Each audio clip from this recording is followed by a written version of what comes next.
mempersembahkan serial Sandiwara Radio Borobudur.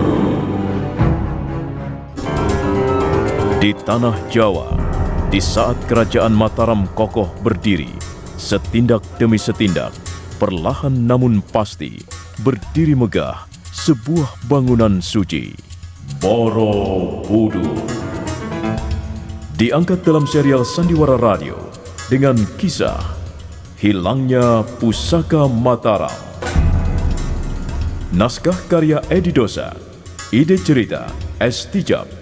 Para pelaku Petrus Urspon sebagai Gunadarma, Edos sebagai Ki Umbul, Desi Indah sebagai Gandu, Insan sebagai Risang Janaka, Nugraha sebagai Busu Dandai, Wiwi sebagai Rakai Watan, Bambang Suryo sebagai Busu Tarai, Dewi Ayu sebagai Diah Lokapala, Devi Kurnia sebagai Dewa Kinara.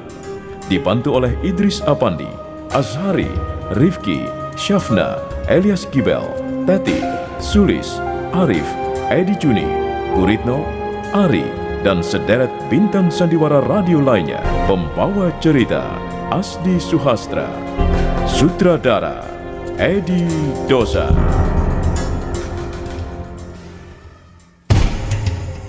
Beberapa orang prajurit dari Wangsa Sanjaya berjaga-jaga di pintu regol depan rumah kediaman Rakai Watan. Tampak beberapa orang tengah bercakap-cakap di ruangan pendopo yang luas dengan penerangan sebuah lampu gantung antik yang ditempatkan tepat di tengah-tengah ruangan di atas meja marmer bundar. Rakai Watan tengah menumpahkan rasa kesalnya pada 3 orang busu, Busu Dandai, Busu Maya, dan Busu Tarai. Kalau Kanda Rakai Pikatan tidak segera datang, aku sudah menghancurkan muka perempuan iblis itu. Jadi Tuan Putri sempat bertarung dengan Sri Kahulunan? Iya, ingin sekali aku mencakar mukanya dan melukai tubuhnya. Karena dia sudah melukai hidupku. Dia melukai perasaan hati Wangsa Sanjaya. Perempuan seperti itu sudah seharusnya digiring ke tiang gantungan. Ampun Tuan Putri, hendaknya kita berhati-hati. Aku juga berhati-hati, Busu Dandai. Aku mengenakan cadar dan aku tidak mengeluarkan sepatah kata pun. Memang aku datang tidak untuk ngobrol atau pamer kecantikan. Aku datang hanya untuk bertemu dengan Pramodawardhani dan melampiaskan rasa dendamku. Melampiaskan rasa dendam tanpa kendali, itu justru akan merugikan diri kita sendiri, Tuan Putri. Benar, Tuan Putri. Walaupun bagaimana sakitnya hati kita, kita tetap tidak diperbolehkan berbuat sesuka hati. Semua tindakan kita itu harus mengikuti nalar ataupun rencana yang matang. Soal itu kalian bertiga tidak perlu khawatir. Aku juga bisa menggunakan otakku dengan baik, sekalipun aku perempuan. Aku hanya ingin membuktikan bahwa Pramodawardhani tidak bisa membuatku takut. Dia memang sudah berhasil merebut suamiku dan mendudukan Diah Lokapala sebagai putra mahkota. Tapi Rakai Watan tidak akan pernah berhenti sampai di sini. Aku akan datang untuk merebut hakku. Aku tidak akan membiarkan orang-orang Sailendra menjajah bumi Mataram. Suatu saat aku akan mengusir Pramodawardhani dari istana dan mengembalikannya ke negeri seberang lautan. Benar, Tuan Putri. Itu juga menjadi keinginan kita semua. Orang-orang dari Wangsa Sanjaya. Tapi sekali lagi mohon, janganlah kita bertindak ceroboh. Siapa yang bertindak ceroboh, Bu Sumaya? Bagaimana kalau misalnya Tuan Putri tertangkap basah? Apakah justru hal itu tidak akan membuat kita semuanya kerepotan? Sri Maharaja pasti akan menaruh kecurigaan yang besar. Dan apa yang kita rencanakan bisa buyar di tengah jalan. Benar, Tuan Putri. Apa yang kita perjuangkan bersusah payah selama ini, jangan sampai akhirnya menjadi berantakan di jalan. Pokoknya kita akan terus berusaha mengusir Sri Kahulunan dari Istana Mataram dan membuat Sri Maharaja Rakai Pikatan kembali bersikap seperti semula. Seperti halnya pimpinan Wangsa Sanjaya. Iya. Aku sudah tidak sabar lagi menunggu saat itu tiba. Ada satu hal lagi, Tuan Putri. Ini menyangkut Dewa Kinara. Ada apa dengan putraku? Saya mendapat banyak kesulitan membimbing putra Paduka. Dewa Kinara suka berbuat ugal-ugalan. Di samping itu, putra Paduka juga keras kepala. Keras pula keinginannya. Maksudmu, kau mau mengeluh di depanku soal Dewa Kinara, Bu Sudandai? Bukan mengeluh, Tuan Putri. Tapi saya hanya ingin memberitahu perihal perangai dan kepribadian Dewa Kinara. Artinya, tidak mudah meluruskan yang sudah terlanjur bengkok. Tidak gampang membuat gambaran abu-abu menjadi putih. Itu sudah menjadi tanggung jawabku, Bu Sudandai. Kau berjanji akan menanganinya. Kau juga sudah menyatakan sanggup. Apa kau lupa janjimu? Sama sekali tidak, Tuan Putri. Dan saya tidak bermaksud mengingkari janji. Saya hanya sekedar menyampaikan supaya Tuan Putri mengetahui bagaimana keadaan Dewa Kinara. Selanjutnya, saya mohon Tuan Putri mau bekerja sama. Mungkin suatu saat saya akan bertindak keras pada Dewa Kinara. Dan Tuan Putri jangan salah paham. Apalagi kalau sampai Tuan Putri tidak terima kemudian membelanya. Hal itu justru akan membuat putra Paduka semakin tidak dewasa. Terserah kamu, Bu Sudandai. Bagiku yang penting, suatu saat Dewa Kinara duduk di atas tahta kerajaan Mataram. Itulah impianku. Mudah-mudahan juga menjadi impian kalian bertiga. Tentu saja, Tuan Putri. Tentu saja, Tuan Putri. Malam itu Pangeran Muda Dewa Kinara tengah latihan ilmu kanuragan, ditemani beberapa orang prajurit di bawah bimbingan seorang guru yang bernama Ki Jatuh Seti. Kelihatan jelas sifat berangasan sang pangeran muda ketika sedang latihan. Beberapa kali dia berlaku curang sehingga membahayakan nyawa dua orang prajurit yang menemaninya berlatih. Cukup! Cukup, Pangeran Muda! Ada apa, Paman Jatuh Seti? Mengapa aku harus berhenti? Apakah ada yang salah? Tidak, Pangeran. Sebenarnya tidak terlalu salah. Hanya Pangeran Muda Dewa Kinara saya perhatikan agak berlaku curang. Curang? Aku curang? Ya, sebab menurut tata cara latihan, bagi siapa yang sudah kehilangan pedang, pedangnya terjatuh, tidak boleh lagi diserang, ya? Hah? Apakah aku juga harus bersikap seperti itu jika sedang bertarung dengan musuh di luar sana? Ya tentu saja tidak, Pangeran Muda. Tapi sekarang ini kita hanya berlatih, jadi bukan pertarungan sungguh-sungguh, ya? Bukankah kita harus berlatih sungguh-sungguh? Benar, Pangeran. Kita memang tidak boleh main-main dalam hal latihan kanuragan. Tapi bukan berarti ini sebuah pertarungan sungguh-sungguh. Artinya kita tetap mempunyai tata cara yang harus dipatuhi.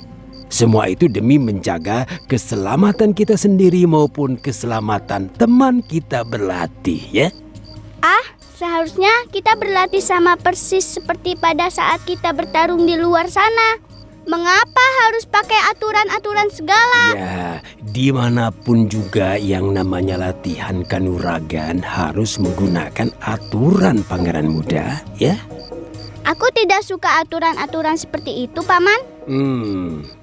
Aku lebih senang bertarung sungguh-sungguh. Pangeran Muda, tunggu, Pangeran, tunggu.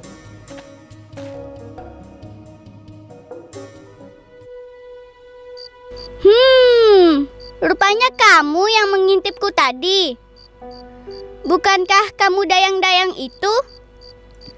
Ya, kamu dayang-dayang yang mengaku Dewi Manohara.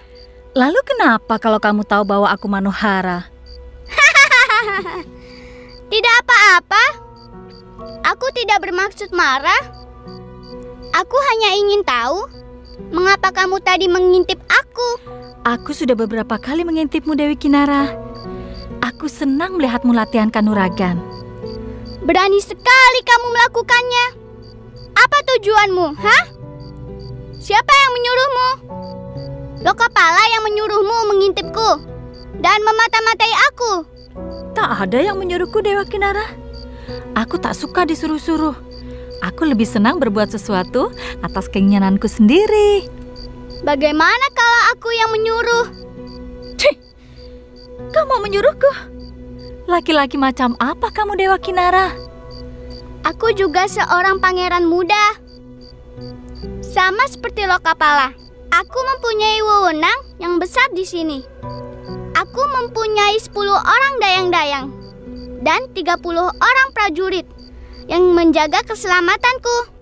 Aku bisa memerintahkan apa saja pada mereka dan mereka harus menurut. Tak ada seorang pun berani membantah kata-kataku. Jadi, kau juga ingin agar aku menuruti segala perkataanmu, Dewa Kinara? Tentu saja. Pangkatmu hanya seorang dayang-dayang. Berani kamu membantah perintahku? Dalam sekejap prajurit-prajurit akan datang menangkapmu. Kamu bisa diseret keluar dari istana. Selanjutnya, nasibmu tergantung dari kemurahan hatiku. Jika aku sedang marah besar, bisa saja aku memerintahkan agar prajurit-prajurit itu mencincang tubuhmu. Jadi, jangan sombong di depanku, Manohara. Kamu hanya seorang dayang-dayang bagiku. Kamu bukan apa-apa. Dan bagiku Dewa Kinara adalah seorang pangeran bodoh. Pangeran sombong. Aku tidak suka orang sombong. Hei, Dewa Kinara. Baiklah, aku akan menuruti segala perkataanmu. Tapi cium dulu telapak kakiku. Kurang ajar! Akan ku robek-robek mulutmu yang lancang itu.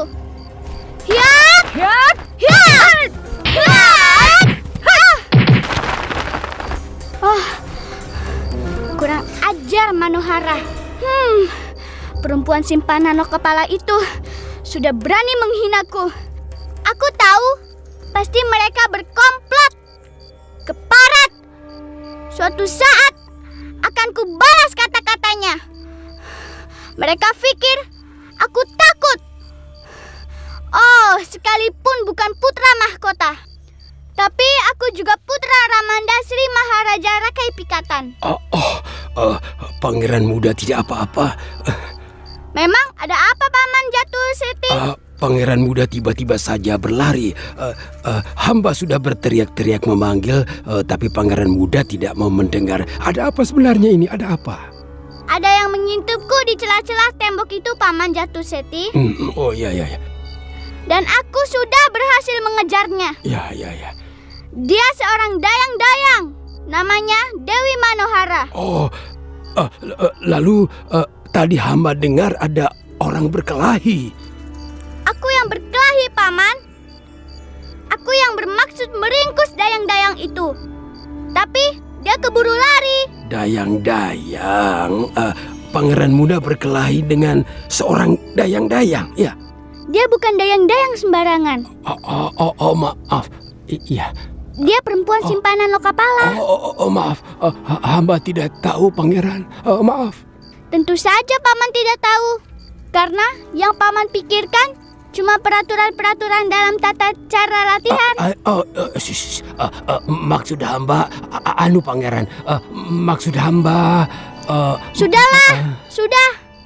Aku tidak mau dengar lagi. Iya.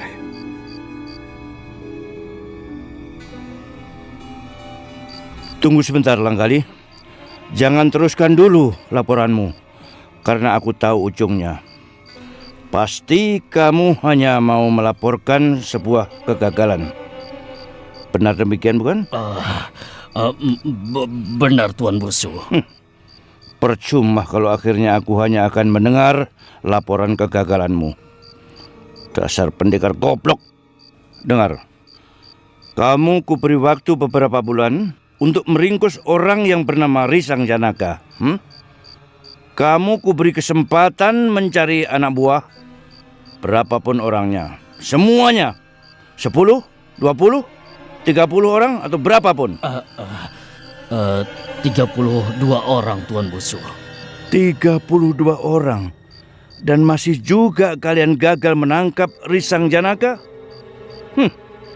Pendekar macam apa kamu ini, Langgali? Apa yang kamu bisa sebenarnya? Benar-benar kamu telah membuatku kecewa. Sudah sekian lama aku menunggu. Dan setelah kamu datang, aku hanya mendengar laporan tentang kegagalan. Langgali! Ya, Tuan Busu. Sebenarnya aku tidak mau lagi memberi kesempatan. Tapi karena kamu sudah lama bekerja padaku, baiklah. Aku akan melunakkan sikapku. Tapi sekali lagi, kamu kuberi kesempatan. Tapi ingat, jika kali ini kamu masih juga gagal, jangan lagi kembali ke rumahku. Mengerti? Iya, hamba mengerti, Tuan Busu. Kamu masih sanggup memikul tugas ini? Kamu sanggup meringkus Risang Janaka? Sanggup, Tuan Busu. Dengan cara bagaimana kamu akan menjalankan tugas ini, Dengan segala macam cara, Tuan Busu. Hamba akan mencari akal supaya hamba bisa menangkap Risang Janaka. Dan hamba berjanji, jika kali ini hamba gagal lagi, hamba bersedia mendapatkan hukuman yang setimpal, Tuan Busu. Baik, kamu sendiri yang ngomong begitu, bukan aku. Hamba akan berusaha menepati kata-kata yang telah hamba ucapkan di depan Tuan Busu Tarai. Bagus. Tapi ingat, Langgali, kali ini kamu harus berangkat sendirian. Sendirian? Iya, sendirian. Aku tidak mau lagi kehilangan orang-orangku hanya karena kebodohanmu. Kalau kamu berlaku bodoh lagi, tanggung sendiri akibatnya. Sudah, cukup. Ayo, pergi. Pendekar goblok, gombal. Upah saja yang kamu pikirkan. Kerja tidak becus, goblok.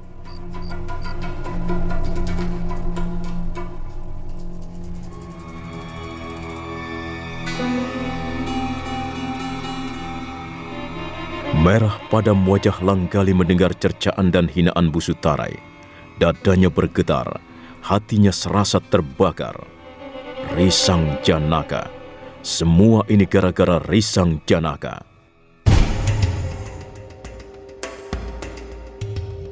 Nah, bagaimana kisah selanjutnya? Dapatkah Langgali menangkap musuhnya yang dia tahu Risang Janaka sangat kuat? Saudara pendengar, ikuti terus serial Sandiwara Radio ini dalam episode Hilangnya Pusaka Mataram. Sampai jumpa.